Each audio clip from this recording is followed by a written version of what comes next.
So, um, there's this old saying in theater, right? Like, the show must go on.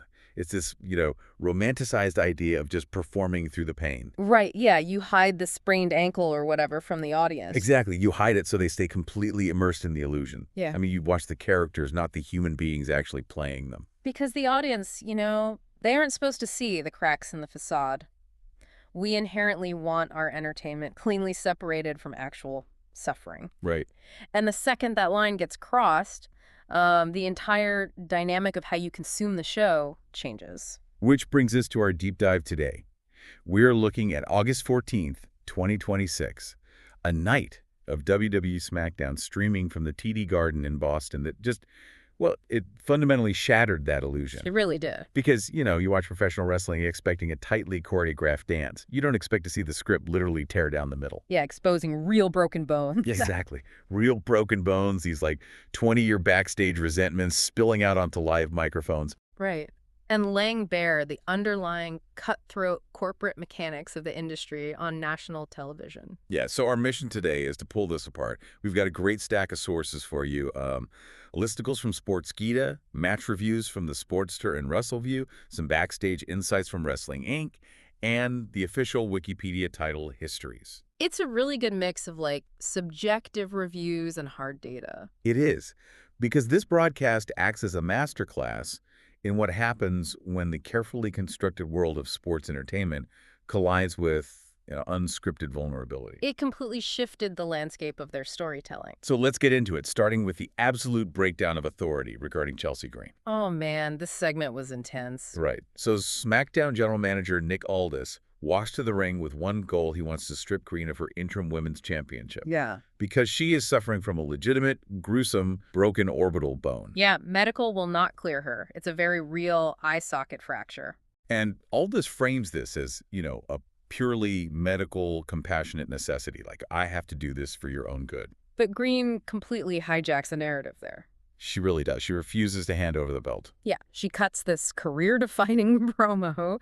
She explicitly calls out her historical positioning in the company, saying she's tired of always being treated as the punchline. A comic relief, never QB1. Exactly. She forces Aldis into a corner, and he capitulates. He gives her a 30-day grace period to get medically cleared. Now, I'm looking at the match reviews from WrestleView and the Sportster, and they're praising Aldis for this moment of on-screen compassion. But I have to completely reject that interpretation. Wait, really? You don't buy the compassion angle? Not at all. Giving her a 30-day grace period isn't compassion. I mean, it's the booking equivalent of a stock market dead cat bounce. Oh, wow. Okay, explain that. Well, Aldis is a predatory promoter here. He knows the underlying asset, her title reign, is already effectively liquidated because of the injury. She can't wrestle. Right, she's sidelined. So he is just keeping her out there to squeeze a massive sympathy pop from the crowd. He's putting a giant neon target on a woman with a broken face. Well, the immediate fallout actually completely validates your read on that. I mean, Aldis's supposed mercy instantly attracts the sharks. Yeah, Nia Jax and Lash Legend confront her before she even leaves the ring. And Jax explicitly threatens to shatter the rest of Green's face. It's brutal. But the more fascinating structural choice happens a moment before that, when Gunther interrupts the segment entirely. Right, the ring general marches out, completely dismisses Green's emotional moment, and just demands Aldis's attention. Which, of course, brings out Green's real-life husband, Matt Cardona. Who isn't even a contracted WWE superstar in this storyline. Exactly. He steps out of the crowd in street clothes to defend his injured wife.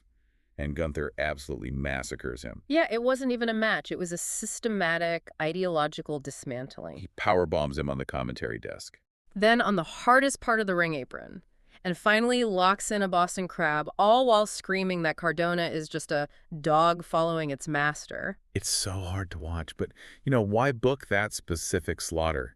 You have Cardona, who's essentially the patron saint of the independent wrestling circuit, stepping up against Gunther. Who represents the ruthless, institutional purity of WWE. Right, so what's the point of having him get crushed so easily? Well, it accomplishes two things simultaneously. First, it generates thermonuclear heat for Gunther by having him destroy a defenseless indie darling who's just trying to protect his wife. Yeah, that makes sense. And second, it reinforces the terrifying reality of the WWE hierarchy.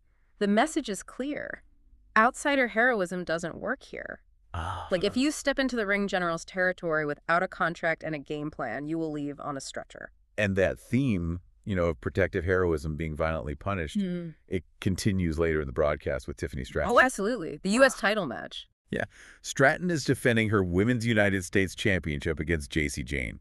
Green is at ringside, still sporting the broken face.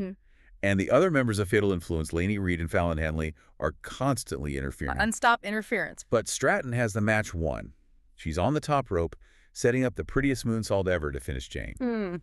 But then she looks down and sees Fatal Influence cornering the injured Chelsea Green. So Stratton makes a choice. She aborts her finishing maneuver on the legal competitor. And instead dives to the outside, crashing into Henley and Reed to save her friend. It's this purely selfless act. Which instantly cost her the championship. She rolls back into the ring, Jayne hits the rolling encore, and we have a new U.S. champion. It's tragic. It really is. Yeah. But looking at the analysis from Sportskeeda, this isn't just a sad ending, right? They think it's a mechanical setup for a massive betrayal. Yeah, Sportskeeda's theory points to the psychological reality of these characters. Like, Stratton might have made the save in the heat of the moment, but when she gets back to the locker room and realizes she doesn't have her championship anymore, resentment is gonna fester. Oh, definitely. The prediction is that Tiffy Time will turn heel on the hot mess, blaming Green's presence and her weakness for costing her the gold. So Aldis's compassion not only gets Green stalked by Nia Jax, gets her husband hospitalized by Gunther, Yeah. but is now mechanically designed to destroy her one remaining friendship. It's just brilliant, suffocating storytelling. It really is. And that suffocating atmosphere didn't just stay in the women's division. I mean, it bled directly into the WWE Tag Team Championship picture. Man, but in a much more chaotic way. Absolutely. The triple threat tag team match, Yeah. Damian Priest and R-Truth defending against the War Raiders and the MFTs. Tama and Talatonga, who are now being managed by the legendary Haku. Yes. And you want to talk about a demolition derby. Oh, the layout of this match wasn't designed around wrestling holds at all. It was designed around environmental destruction. Completely. Yeah. Ivar power slams Priest through the barricade. Tamatonga throws Eric through the announce desk. It's just complete bedlam. And it leaves only R-Truth in the ring with the MFTs. And then Tama rakes Truth Eyes, shoves him blindly into a stumbling Eric, and Talatonga hits a high-angle assisted powerbomb to win the titles. Boom. The Bloodline faction now holds the tag team gold. But notice how the victory was achieved. By having the MFTs win through complete ringside destruction and underhanded tactics. Eye rakes and blind shoves. Rather than traditional athletic dominance. Exactly. WWE is signaling a hard shift in the tag division's identity. Yeah, they are moving away from the crowd-pleasing comedic dynamic of Priest and Truth and dragging the belts down into this, era of mob-style enforcer violence. And having Haku at ringside as their manager is just a masterstroke of psychological manipulation for the smart fans watching. Oh, for sure, because Haku's real-life reputation in the wrestling business is legendary. He is widely considered one of the most legitimately dangerous men to ever step foot in a locker room. Right. Just his physical presence at ringside lends this terrifying, unscripted aura of danger to Tama and Talatonga. It makes the MFTs feel less like wrestling characters and more like actual hitmen. Yeah, I mean, it adds a whole new layer of intimidation. I buy that completely. But I need to challenge the backstage consensus regarding Damian Priest and R-Truth for a second. Oh, yeah, lay it on me. Every source we have, from Wrestling Inc. to Wikipedia's historical trend data, suggests this loss is the catalyst for Priest to finally turn heel on Truth. Right, the classic breakup angle. Exactly. The logic is that Priest wants a serious singles run, so he has to violently drop the quote-unquote dead weight of his comic relief partner. But hasn't the WWE audience evolved past that? What do you mean? Like, if Priest just attacks Truth next week, it feels like lazy recycled booking. We've seen the serious guy snaps on the funny guy trope 1,000 times. Well, the audience has evolved, which is exactly why the turn works if it's executed correctly. How so? Because the fans know Priest is above this comedic tag team mathematically. They see his main event potential. True, he's a huge star. So the tension isn't just about whether Priest will snap, it's about the audience's complicity in wanting him to. The viewers love R-Truth, but they also really want to see Damian Priest unleashed as a single star. Right. So WWE is basically forcing the audience to watch a beloved friendship be dismantled for the sake of career advancement. Right. Which, mirrors the very real, cutthroat nature of the sports entertainment business. Man, that's dark. But it works. And that chaotic tag team demolition mirrors a larger issue currently infecting the entire SmackDown roster. The utter collapse of locker room order. Yes, the script is breaking down, Nick Aldis is losing control of his talent, and nowhere is that more obvious than the main event picture. Oh, where the line between scripted animosity and actual real-world hatred has completely disintegrated. Exactly. I mean, we have to talk about the confrontation between CM Punk and Kevin Owens ahead of their undisputed WWE Championship match in Toronto next week. It was incredibly uncomfortable to watch. It really was. They're face-to-face, off-mic and on-mic, and Owens looks Punk dead in the eyes and calls him a phony. He explicitly drags their real-life 20-year history together in the independent scene right into the light. And Punk fires back by attacking Owens' actual work ethic and dedication to the craft. Yeah, the sources noted how deliberately they weaponized insider terminology there. Like, they didn't explicitly say the words Ring of Honor, but every smart fan watching knew exactly what era and what real-life backstage politics they were referencing. It's the modern evolution of the work shoot. Exactly. But I look at that and I kind of question the underlying strategy. If you rely entirely on the fact that Kevin Steen, the person, and Phil Brooks, the person, have 2 decades of legitimate real-life bitterness, Right. doesn't the actual WWE Undisputed Championship belt just become a meaningless, shiny prop?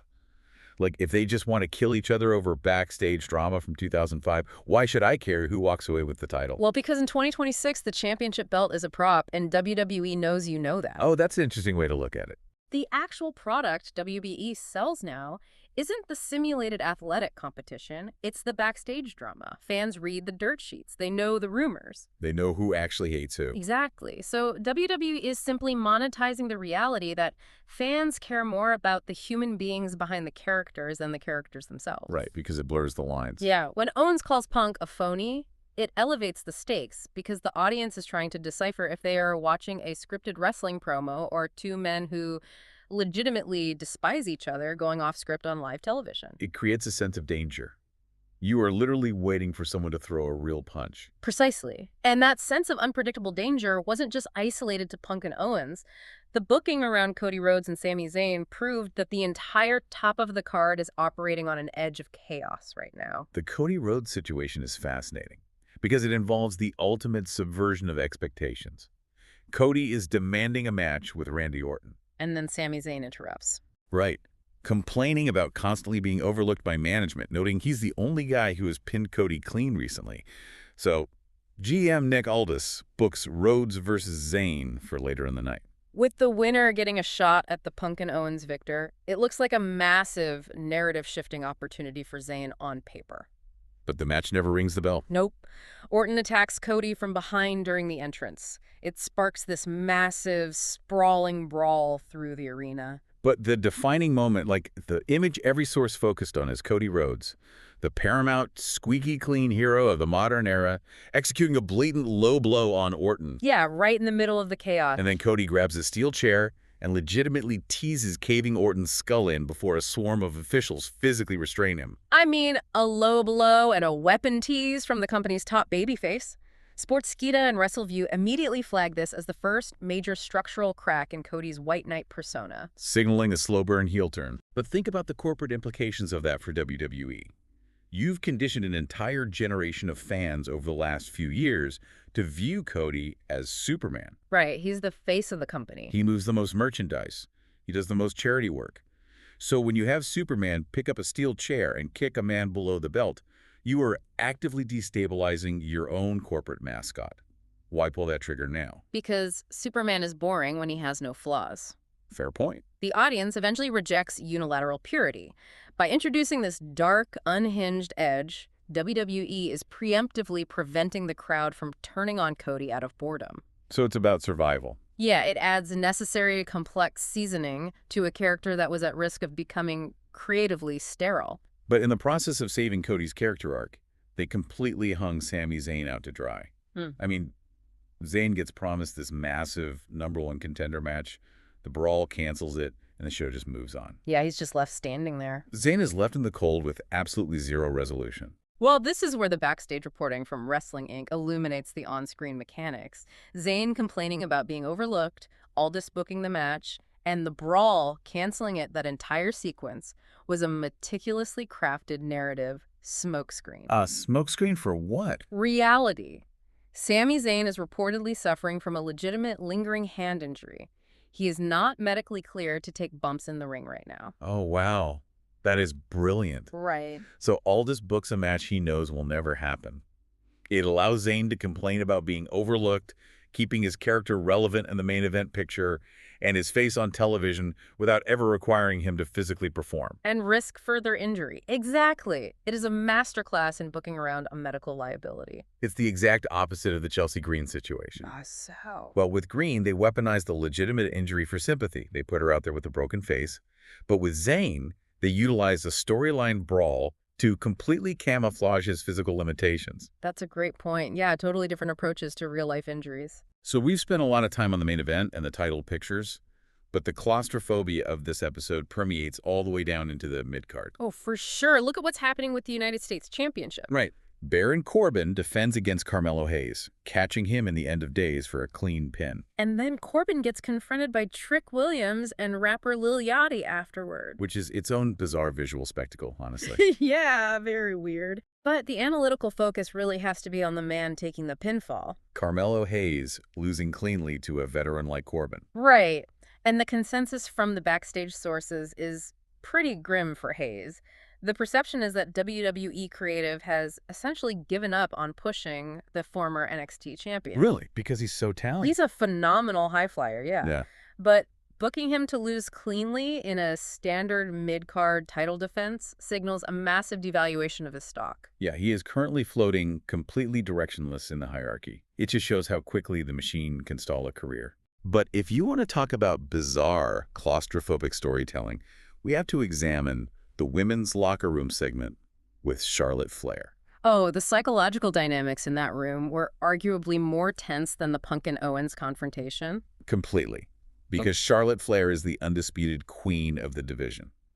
Usually, she occupies these massive, luxurious spaces on television. Right. She always has the best of everything. But here, she has squeezed into an incredibly tiny, custom-built locker room.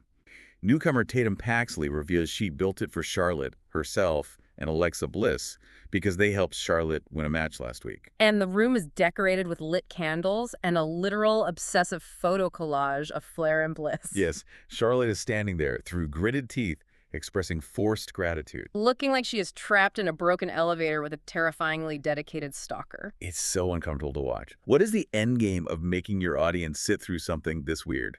Well, it establishes the foundation for a deeply personal, psychological thriller. Okay, tell me more. Flair's dialogue was very specific. She told Paxley she loved her for that moment last week, but clarified her true affection is only for Bliss. Oh, right, drawing a line in the sand. Exactly. And the reporting suggests this uncomfortable proximity is designed to slowly fracture Charlotte's patience. Her massive ego just cannot survive in that tiny room. So she's gonna pop. Yeah, the prediction is that the claustrophobia will drive Charlotte to violently snap, turning her heel against the beloved Bliss and the unhinged Paxley. Wow. It's basically a slow burn detonation playing out quietly in the background. It's fascinating how every single thread on this show is tied to the concept of impending betrayal or structural collapse. Yeah, it really is the theme of the night. I mean, August 14, 2026 wasn't just a collection of matches. It was the night the underlying power dynamics of the entire roster shifted violently under the weight of reality. We witnessed the exact moments the traditional archetypes began to invert. Think about it. You have Chelsea Green, who has spent her career as a complaining comedic heel, suddenly transforming into a gritty, sympathetic underdog who is literally fighting through a broken face to keep her job. Right. And you have Cody Rhodes, the ultimate corporate hero, embracing the dark side and swinging a steel chair. You have the athletic tag division hijacked by hitmen and main event superstars abandoning the script to air 2 decades of real-world grievances. The show essentially forced the audience to entirely recalibrate how they identify who the good guys and bad guys actually are. It really did. Which leaves you with this final thought to dissect. When a wrestling promotion stops pretending to be a pure sport and instead starts actively weaponizing the real-life injuries, the backstage politics, and the personal hatreds of its performers for ratings, are you still watching a fictional television show? Or has WWE successfully manipulated you into becoming an accomplice tuning in purely to see which performer is going to legitimately break first under the pressure. Think about how your own desire for reality to bleed into the fiction changes the way you consume the product moving forward. It's something to think about, for sure. Thanks for joining us on this deep dive. We'll catch you next time.